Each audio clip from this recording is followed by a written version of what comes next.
இனிமே எல்லாரும் இதயம் நல்லெண்ணெய் வாங்கலாம் இல்ல?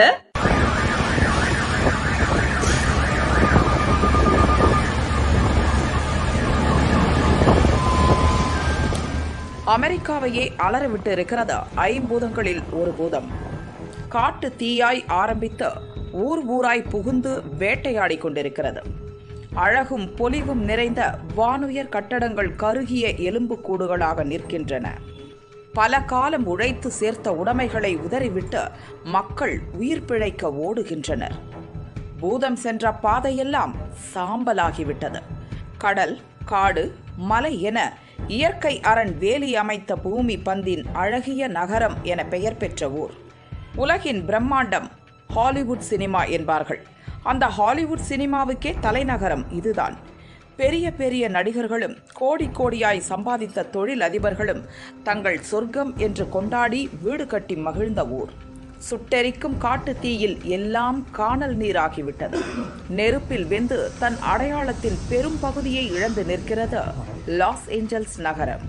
உலகையே உலுக்கி போட்டுள்ள லாஸ் ஏஞ்சல்ஸ் தீயின் இப்போதைய நிலைமை என்ன? இவ்வளவு பெரிய தீ விபத்து ஏற்பட என்ன காரணம்? பயங்கர தீயை வல்லரசு அமெரிக்காவாலேயே 5 நாட்களாக கட்டுப்படுத்த முடியாதது ஏன்? இதுவரை நேர்ந்த பாதிப்புகள் என்னென்ன என்பதை பார்க்கலாம். அமெரிக்காவில் உள்ள கலிபோர்னியா மாகாணத்தின் தெற்கு பகுதியில் பசிபிக் பெருங்கடலை ஒட்டி அமைந்துள்ள மாவட்டம் லாஸ் ஏஞ்சல்ஸ். லாஸ் ஏஞ்சல்ஸ் நகரை சுற்றி அழகிய பீச், அடர்ந்த காடுகள், மலைக்குன்றுகள் நிறைய உண்டு. சரியாக செவ்வாய்க்கிழமைதான் காட்டுத்தீ பரவ ஆரம்பித்தது.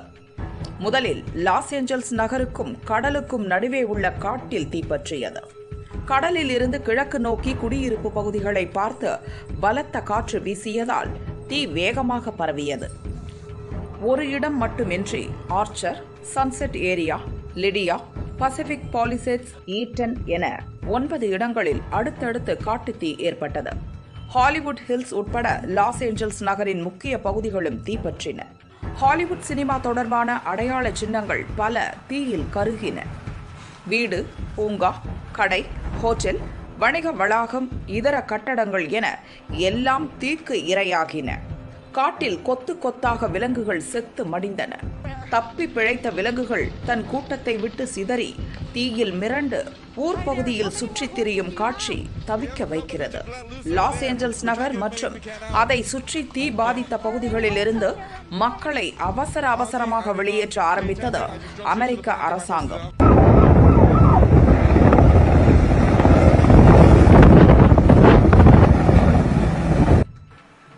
தீ பரவ இந்த உத்தரவு பிறப்பிக்கப்படுகிறது.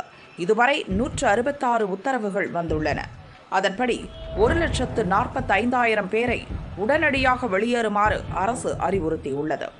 வெளியேற தயார் நிலையில் இருக்கும்படி இன்னும் 1.5 லட்சம் மக்களுக்கு அரசு அறிவுரை வழங்கியுள்ளது. லாஸ் ஏஞ்சல்ஸில் உள்ள கலிபோர்னியா யூனிவர்சிட்டியையும் தீ நெருங்கிவிட்டது. பல்கலை விடுதி மாணவர்கள் எந்த நேரமும் வெளியேற தயார் நிலையில் இருக்க வேண்டும் என்று எச்சரிக்கை விடுக்கப்பட்டுள்ளது. தீயணைப்பு வீரர்கள், இதர படையினர் என ஆயிரக்கணக்கான அமெரிக்க வீரர்கள் தீயணைப்பு பணியில் ஈடுபட்டுள்ளனர். அண்டை நாடுகளான மெக்சிகோ மற்றும் கனடாவும் ஆயிரக்கணக்கான வீரர்களை அமெரிக்காவுக்கு அனுப்பி வைத்துள்ளன. ஒரு பக்கம் களத்திலும் இன்னொரு பக்கம் ஹெலிகாப்டர் மூலமும் தண்ணீர் ஊற்றி அணைக்கும் முயற்சி நடக்கிறது. விமானங்கள் மூலம் பறந்து நெருப்பு பரவும் இடங்களில் ரசாயன பொடியை தூவி தீயை கட்டுப்படுத்தவும் அமெரிக்கா நடவடிக்கை எடுத்துள்ளது. ஒரு வழியாக சன்செட், லிடியா உட்பட 5 இடங்களில் தீ கட்டுக்குள் வந்துவிட்டது. இருப்பினும் மிகப்பெரிய சேதத்தை ஏற்படுத்தி வரும் பசிபிக் பாலிசேட்ஸ், ஈட்டன் மற்றும் ஹஸ்ட் கென்னத் பகுதிகளில் இன்னும் தீ கட்டுப்படவில்லை. இதற்கு காலநிலை, காற்று, தண்ணீர் பற்றாக்குறை என 3 முக்கிய காரணங்களை அமெரிக்க நிபுணர்கள் கூறுகின்றனர். அதாவது லாஸ் ஏஞ்சல்ஸ் மற்றும் அதை சுற்றிய பகுதிகளில் மழை பெய்து மாத கணக்காகிவிட்டது. வறண்ட நிலையே நிலவி வந்தது.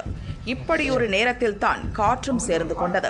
இதுதான் தீ ஏற்படவும் வேகமாக பரவவும் காரணம் என்கிறார்கள். ஒரு வாரத்துக்கும் மேலாகவே கலிபோர்னியாவின் தெற்கு பகுதியில் பலத்த காற்று அடங்கவில்லை. பலத்த காற்று என்றால் நாம் நினைப்பது போல் அல்ல.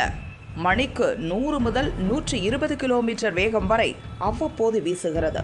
பொதுவாக நம் ஊர்களில் அதிதீவிர புயல் கரையை கடக்கும் போதுதான் இவ்வளவு பெரிய காற்று வீசும். பயங்கர வேகத்தில் காற்று வீசுவதால் தீ பரவலின் வேகமும் அதிகமாக இருக்கிறது. ஹெலிகாப்டர், விமானங்களை பயன்படுத்துவதிலும் இதே காற்றுதான் சிக்கலை ஏற்படுத்தி வருகிறது. அதேபோல் தண்ணீர் பற்றாக்குறையும் தலைவிரித்தாடுகிறது என்கின்றனர். இதனால் தீயணைப்பு வாகனங்களில் தண்ணீர் நிரப்புவதில் சிக்கல் உள்ளது. பக்கத்து மாவட்டங்களில் இருந்த டேங்கர் லாரிகளில் தண்ணீர் கொண்டு வந்த தீயை அணைப்பதால் தாமதம் நிலவுகிறது. இதுவரை 50,000 ஏக்கர் பகுதியை இந்த கொடிய தீ சாம்பலாக்கிவிட்டது. 50,000 ஏக்கர் என்றால் 200 சதுர கிலோமீட்டர் பரப்பு. கிட்டத்தட்ட சென்னை பெருநகரின் பாதி ஏரியா. லாஸ் ஏஞ்சல்ஸ் மற்றும் அதை சுற்றி இவ்வளவு பெரிய ஏரியா இப்போது சாம்பலாகிவிட்டது என்றால் கற்பனை செய்து பாருங்கள்.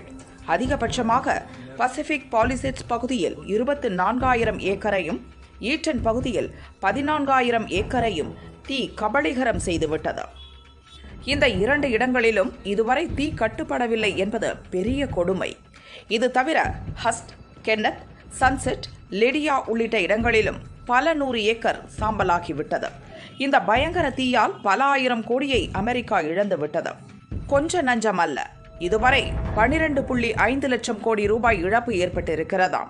2024 நம் மாநிலத்துக்கு தமிழக அரசு போட்ட ஓராண்டுக்கான பட்ஜெட் மதிப்பு 4.12 லட்சம் கோடி ரூபாய். லாஸ் ஏஞ்சல்ஸ் தீயால் ஏற்பட்ட இழப்பு நம் மாநில பட்ஜெட்டை விட 4 மடங்கு அதிகம் என்றால் பார்த்துக் கொள்ளுங்கள். இப்படி ஒரு பேரிடரையும் பேரிழப்பையும் இதற்கு முன்பு லாஸ் ஏஞ்சல்ஸ் பார்த்ததே இல்லையாம். ஆஸ்கர் விருது பெற்ற ஹாலிவுட் நடிகர், இயக்குநர்களே தங்கள் வீடுகளை இழந்து நிற்கின்றனர். உலகின் சக்தி வாய்ந்த பொருளாதார நாடு அமெரிக்கா. இந்தியாவை காட்டிலும் பொருளாதாரம் கூடுதல். அந்த நாடு நினைத்தால் உலகின் எந்த மூலையில் இருக்கும் நாட்டையும் குண்டு வீசி தகர்க்க முடியும். ஆனால் 5 நாட்களாகியும் காட்டு தீயை அணைக்க முடியவில்லை. ஆனானப்பட்ட அமெரிக்காவே ஆனாலும் இயற்கை சக்தி முன் ஒன்றும் இல்லை என்பதற்கு உலகையே உலுக்கும் லாஸ் ஏஞ்சல்ஸ் தீ ஓர் உதாரணம்.